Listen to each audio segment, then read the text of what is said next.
അത് ഞങ്ങൾ ഇപ്പോഴും പറയുന്നതല്ല, നേരത്തെ പറയുന്നതാണ്. മതരാഷ്ട്രവാദം എന്ന് പറഞ്ഞാൽ ഇന്ത്യൻ ഭരണത്തിന് ഒരു ഭരണഘടനയുണ്ട്. ആ ഭരണഘടനയിൽ എല്ലാ ജാതി മതങ്ങൾക്കും ഇവിടെ ജീവിക്കാമെന്നും എല്ലാവരുടെ ആശയങ്ങളും ഇവിടെ വെച്ച് പുലർത്താമെന്നുമാണ് ഉള്ളത്. അതിനെതിരായി ഇവിടെ ഏതെങ്കിലും ഒരു മതത്തിൻ്റെ ആളുകൾക്ക് മാത്രം അവരുടെ മതത്തിൻ്റെ നിയമങ്ങൾ നടപ്പിൽ വരുത്താൻ സാധിക്കണം, അതിന് ഒരു പ്രത്യേക കക്ഷിയുണ്ടാവണം എന്ന് പറയുന്നതാണ് മതരാഷ്ട്രവാദം എന്ന് നമ്മൾ ഉദ്ദേശിക്കുന്നത്. അത് പാടില്ല എന്ന് ഞങ്ങൾ നേരത്തെ പറഞ്ഞുകൊണ്ടിരിക്കുന്നതാണ്. ഇന്ന് പറയുന്നതോ ഏതെങ്കിലും വ്യക്തികൾക്ക് വേണ്ടി പറയുന്നതോ അല്ല.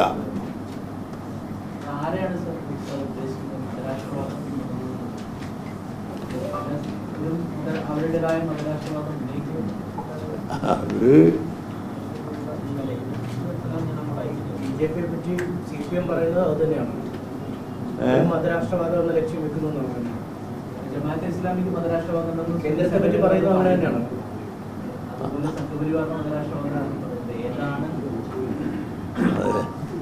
അത് ഏതാണ്ട് കൂടി ഇപ്പം നമ്മളിവിടെ ചർച്ച ചെയ്തിട്ട് ഒരു വിഷമാക്കേണ്ട ആവശ്യമില്ല, എല്ലാവർക്കും അറിയാവുന്നതാണ്.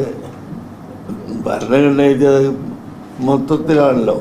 ഒരു വിഭാഗവും മുസ്ലിങ്ങൾ, ഇപ്പോൾ ജമാഅത്ത് ഇസ്ലാമി എന്ന് പറഞ്ഞാൽ നിങ്ങൾ ഇസ്ലാമിൽ നിന്നുള്ളൊരു പാർട്ടിനല്ല ഉദ്ദേശിച്ചത്, അതുപോലെ മറ്റത് നോൺ മുസ്ലിംസിൽ നിന്നുള്ളൊരു പാർട്ടിയാണ് നിങ്ങൾ ഉദ്ദേശിച്ചത്. അങ്ങനെ മുസ്ലിം നോൺ മുസ്ലിം എന്ന വ്യത്യാസമില്ലാതെ എല്ലാ വിഭാഗം ആളുകളും ഇതിൽ നിന്ന് മതരാഷ്ട്രവാദത്തിൽ നിന്ന് വിട്ടുനിൽക്കണമെന്നാണ് ഞങ്ങളുടെ നേരത്തെ ഉള്ള തീരുമാനം.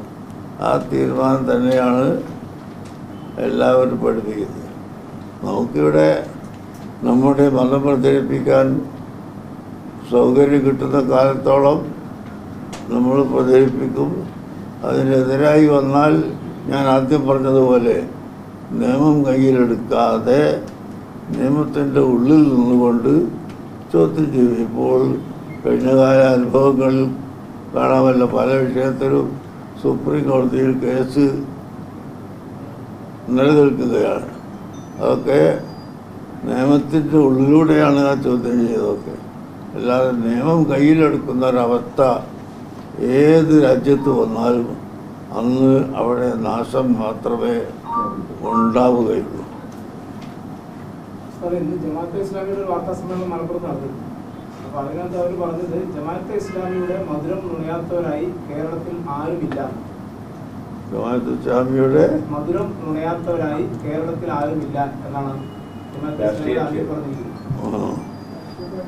രാഷ്ട്രീയ കക്ഷികളായിരിക്കും പൊതുവായിട്ടാണ് പറഞ്ഞത്. അതെ, രാഷ്ട്രീയ കക്ഷികളൊക്കെ അവരോട് വോട്ട് ചോദിക്കാൻ പോയിരുന്നു എന്നായിരിക്കും അതിൻ്റെ അർത്ഥം. അവരെന്താ പറഞ്ഞത് ഞങ്ങൾക്കറിയില്ല. ഞങ്ങൾക്കേതായാലും ഇവിടെ ജമാഅത്തെ ഇസ്ലാമിയുടെ മധുരം ആവശ്യമില്ല ഒരിക്കലും. സുന്നികളെ സംബന്ധിച്ചുള്ള അവരെ കയ്പ് വിരിച്ചവരാണ്. കുറ്റിയാടി പോലുള്ള പ്രദേശങ്ങളിൽ 40-40 വർഷം പള്ളികൾ കൂട്ടിയിട്ട് പള്ളിയിൽ കച്ചറുണ്ടാക്കി, അങ്ങനെ ആയഞ്ചേരിയൊക്കെ പള്ളി കൂട്ടിയിട്ട് അങ്ങനെയുള്ള ഭിന്നിപ്പുകളും, കുറ്റിയാടി പോലുള്ള സ്ഥലങ്ങളിൽ ഞങ്ങളുടെ മക്കളകളൊക്കെ അടിച്ച് തകർത്ത് പള്ളി പിടിച്ചെടുത്ത് അങ്ങനെ കയ്പ് മാത്രമാണ് ഞങ്ങൾ വിരിച്ചത് സുന്നി സമൂഹം. വേറെ ആർക്കും മധുരം കിട്ടിയെന്നോ നമുക്കറിയില്ല. അല്ല, ഇതിൽ പറയുന്ന പ്രധാനപ്പെട്ട കാര്യം സാമുദായിക ഐക്യം എന്ന അജണ്ടയുമായി മുസ്ലിം വിരുദ്ധ നിലപാടുമായി വന്നാൽ അവരെ അംഗീകരിക്കില്ല. എന്താണ് സമസ്ത അക്കാര്യത്തിൽ മുന്നോട്ട് പോകുന്നത്? എങ്ങനെയാണ് പോകാൻ കഴിയുക? ഞാൻ പറഞ്ഞ സമസ്ത പ്രധാനമായും മുസ്ലിം ലീഗ് അടിത്തട്ടിൽ സാമുദായിക ഐക്യത്തിന് വേണ്ടിയാണ് ജമാഅത്ത് ഇസ്ലാമിയുമായി കൂട്ടുകൂടുന്നതെന്നൊക്കെ പറഞ്ഞു വരുന്നത്. ആ ഒരു നിലയിലാണ് എന്നാണ് ഞാൻ പറഞ്ഞത്. ഇവിടെ ഭരണഘടനയും നിയമങ്ങളും ഉണ്ട്.